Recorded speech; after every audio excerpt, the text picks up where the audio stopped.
ನಮಸ್ಕಾರ. ಮುಂಬೈ ನ್ಯೂಸ್ ಕನ್ನಡ ವಾರ್ತಾವಾಹಿನಿಗೆ ಸ್ವಾಗತ. Mumbai news, Mumbai news, Mumbai news.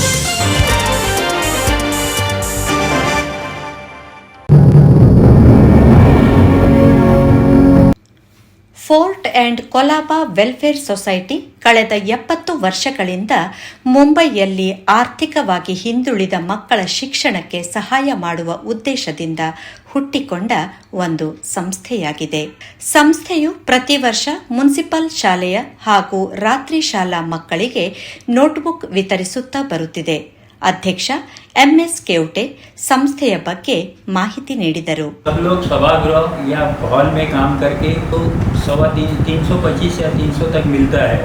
उसमें से 50% हम लोग ऐसा बच्चे के लिए बुक्स देने के लिए जमा करते हैं हर वॉलंटियर के पास से.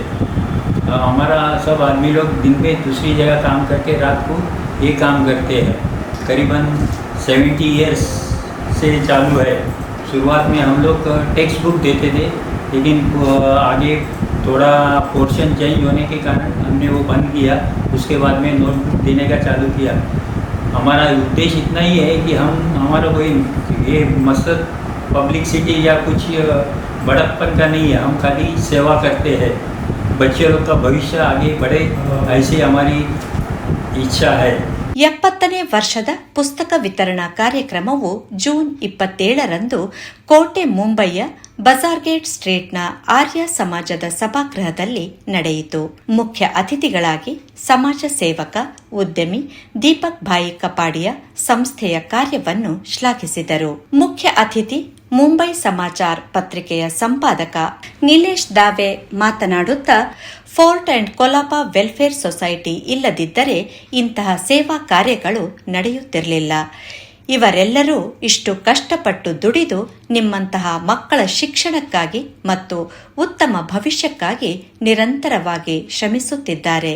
ಹಾಗಾಗಿ ನಾವೆಲ್ಲರೂ ಒಟ್ಟಾಗಿ ಇವರಿಗೆ ಜೋರಾದ ಚಪ್ಪಾಳೆಯೊಂದಿಗೆ ಥ್ಯಾಂಕ್ ಯು ಎಂದು ಹೇಳೋಣ ಎಂದರು.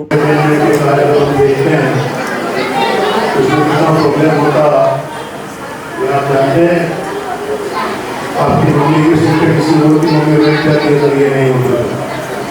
तो सबसे पहले कोरोना तालियां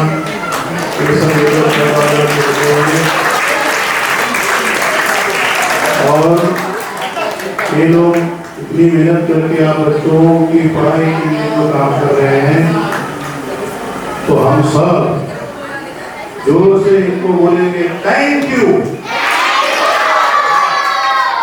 और मैं ज़्यादा समय नहीं लूँगा क्योंकि आप लोग सब लोग ये बुक के लिए आए हैं, हमारी बातें सुनने नहीं आए हैं. तो जल्दी से जल्दी मैं इसे यही करूँगा कि कार्यक्रम की शुरुआत करें और आपका जो ज्ञान बुक के ऊपर है वो आपके हाथों में दें. इससे एक बार मैं आप सब मतलब और बोर्ड एसोसिएशन के लोगों को धन्यवाद करता हूँ. आप ऐसे ही सेवा के काम चालू रखिए, आपको कहीं न कहीं से मदद मिलती ही रहेगी. Thank you. ಇನ್ನೋರ್ವ ಅತಿಥಿ ಮುಂಜಾಲ್ ಥೀಮ್ಸ್ ಪ್ರೈವೇಟ್ ಲಿಮಿಟೆಡ್ ಸಂಸ್ಥೆಯ ನಿರ್ದೇಶಕ ರಾಜೇಂದ್ರ ಬಾಯಿ ಸಾವ್ಲಾ ಮಾತನಾಡಿ, ಹಲವಾರು ವರ್ಷಗಳಿಂದ ಸಂಸ್ಥೆಯ ಈ ಕಾರ್ಯಕ್ರಮದಲ್ಲಿ ಭಾಗವಹಿಸುತ್ತಿದ್ದು ಅತೀವ ಸಂತೋಷ ನೀಡಿದೆ.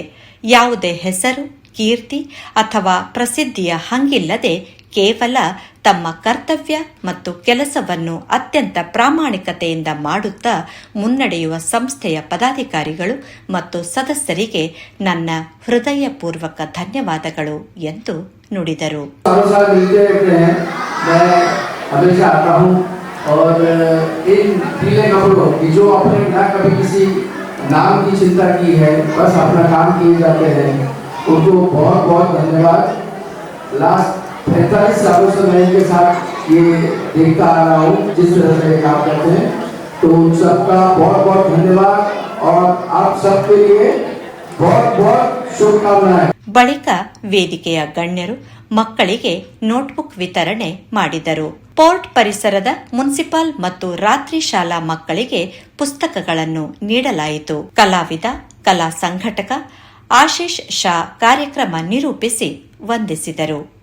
ಸಂಸ್ಥೆಯ ಟ್ರಸ್ಟಿ ಜಿಎನ್ ಕುಂದರ್ ಅವರ ಮಾರ್ಗದರ್ಶನದಲ್ಲಿ ನಡೆದ ಈ ಕಾರ್ಯಕ್ರಮದಲ್ಲಿ ಅಧ್ಯಕ್ಷ ಎಂಎಸ್ ಕೇವಟೆ, ಗೌರವ ಕಾರ್ಯದರ್ಶಿ ಎಸ್ಎಸ್ ದೇವಾಡಿಗ, ಗೌರವ ಕೋಶಾಧಿಕಾರಿ Vilas Sherke, trustee Ravikumar Bangera, PK Jadhav, YG Japtakar, Sudhakar Kadam, GP Bhogle, Raghu Devadiga, Suresh G Nayak Bansale, Sudhir Kadam ಮತ್ತು ಸಮಿತಿಯ ಸದಸ್ಯರು ಕಾರ್ಯಕ್ರಮದ ಯಶಸ್ಸಿಗೆ ಶ್ರಮಿಸಿದರು. ಫೋರ್ಟ್ ಅಂಡ್ ಕೊಲಾಬಾ ವೆಲ್ಫೇರ್ ಸೊಸೈಟಿಯ 70ನೇ ವರ್ಷದ ಪುಸ್ತಕ ವಿತರಣಾ ಕಾರ್ಯಕ್ರಮವು ಸಮಾಜ ಸೇವೆ ಮತ್ತು ಶಿಕ್ಷಣದ ಮೇಲಿನ ನಿರಂತರ ಬದ್ಧತೆಗೆ ಹಿಡಿದ ಕೈಗನ್ನಡಿಯಾಗಿದೆ. ಕಳೆದ 7 ದಶಕಗಳಿಂದ ಮುನ್ಸಿಪಾಲ್ ಹಾಗೂ ರಾತ್ರಿ ಶಾಲೆಗಳ ಆರ್ಥಿಕವಾಗಿ ಹಿಂದುಳಿದ ವಿದ್ಯಾರ್ಥಿಗಳಿಗೆ ನಿರಂತರವಾಗಿ ಬೆಂಬಲ ನೀಡುತ್ತಾ ಬಂದಿರುವ ಈ ಸಂಸ್ಥೆಯು ಕೇವಲ ಶೈಕ್ಷಣಿಕ ಪರಿಕರಗಳನ್ನು ನೀಡದೆ ಅವರ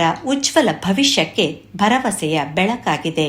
ಉಮೇಶ್ ಅಂಚನ್ ಜೊತೆ ವಾಣಿ ಪ್ರಸಾದ್, ಮುಂಬೈ ನ್ಯೂಸ್.